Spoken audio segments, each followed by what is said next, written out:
नमस्कार, मैं यशवंत कुमार। आप देख रहे हैं बदलेंगे झारखंड। अभी हमारे साथ अनुप्रिया जी जुड़ चुकी हैं और ये मैं आपकी जानकारी के लिए मैं बता दूं कि ये अंबा प्रसाद की बहन है और हम इनसे जानने का प्रयास करेंगे कि क्या इस बार बड़कागांव विधानसभा से क्या फिर से आपकी बहन जीत जा रही है। जी बिल्कुल, लोगों का प्यार और गांव की बेटी है वो, तो जीत तो मुझे लगता है गांव की बेटी की ही होगी।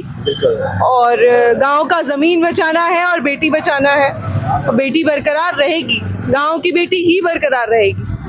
अच्छा, इतने सालों से आप लोग कार्य कर रहे हैं, विकास के कार्य हो रहे हैं, तो क्या इस बार विकास के नाम से वोट होगा या फिर अपनी बेटी जो है बड़कागांव की बेटी है इस नाम से वोट होगा?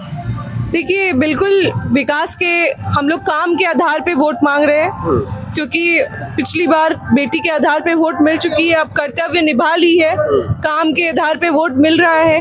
और जो भी कमी बेसी अगर है तो वो गांव की, क्योंकि बेटी है तो उसको कमी बेसी और ठीक करने का मौका दिया जाएगा, क्योंकि बहुत सारा काम वो कर चुकी है। इतना सारा काम है कि हमारा जो मैनिफेस्टो है वो कम पड़ जा रहा है, मतलब कि वो जो हमारा रिपोर्ट कार्ड है वो कम पड़ जा रहा है लिखने में, छोटा छोटा करके हम लोग को लिखना पड़ रहा है, क्योंकि बहुत सारा काम वो कर दिखाई है। 3 साल में बोलूँगी, 5 साल में सिर्फ 3 साल उनको मिला, 2 साल कोरोना काल रहा, तो 3 साल में जो विकास का काम उन्होंने किया वो कोई विधायक की बस की बात नहीं है। अच्छा, 15 सालों से आप लोग लगातार सीट पर कब्जा करते आ रहे हैं और इस बार भी जैसा उम्मीद जताया जा रहा है कि आप लोग फिर से जीत जाएंगे और ये लोगों का प्यार और ये लोगों का विश्वास है कि आप लोग फिर से जीत जाएंगे। क्या जीत जाने के बाद अगर कोई मंत्री का पद है जो आप लोग हासिल करना चाहेंगे? देखिए, ना ही हमने कब्जा किया है ना ही कुछ हासिल किया है, ये समझिए जो भी मिला है वो मेरे पिता जो एक किसान के बेटे हैं और यहाँ बड़कागांव का बेटा है वो, तो उनको अपना पूरा भरपूर प्यार दिया जनता ने। फिर वो 10 साल, समझिए 7 साल वो जेल रहे, मेरी माता भी जेल गई, सूद में मेरे भाई को भी जेल भेज दिया गया। जब ये सब कार्य हो गया तो फिर मतलब क्योंकि कंपनी आई, अतिक्रमण हो रहा था, उनके लिए लड़ाई लड़ा मेरे पिता ने। फिर यहाँ की बेटी ने काम संभाला, फिर उन्होंने जब कमान संभाला तो उन्होंने बहुत अच्छा करके दिखाया। कोरोना काल जैसा स्थिति में उन्होंने इतना सब लोगों को संभाला, सब लोगों को बाहर से लाने का काम किया, यहाँ पे कोविड के लिए कई जगह बेड करवा दिया, अम्बा की रसोई चलाया, तो बहुत सारा कार्य उन्होंने किया। फिर 3 साल में बहुत सारा योजना यहाँ पे लाया, अभी बहुत मतलब इतना सारा काम है कि मैं थक जाऊंगी बताते बताते। एक और सवाल रहेगा आपसे कि लोग, जनता जो है वो आपके परिवार के ऊपर ये परिवारवाद का आरोप लगाते आ रही है कि नहीं, एक ही परिवार से हर बार नहीं होना चाहिए, ये परिवारवाद पे क्या मामला है?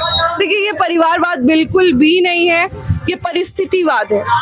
परिस्थितिवश मेरी बहन को यहाँ उतरना पड़ा, परिस्थितिवश मेरे पिता को जेल जाना पड़ा, परिस्थितिवश मेरी माता जेल गई, भाई जेल गया, तो बेटी ने कमान संभाला, ये परिस्थितिवाद है। परिवारवाद कहीं आपको अगर इसमें दिखता है, किसी को दिखता है तो मेरे सामने समक्ष आए, बताए कि ये परिस्थितिवाद है, मैं उसका जवाब अच्छे से दूंगी कि किसने आज तक एक भी इंसान ने कभी भी अतिक्रमण के लिए आवाज़ नहीं उठाया, कभी भी जनता के लिए आवाज़ नहीं उठाया। सिर्फ एक लौता इंसान थे, वो योगेंद्र साहू जी थे, जिनको जेल भेज दिया गया। फिर निर्मला देवी थी, उनको भी जेल भेज दिया गया।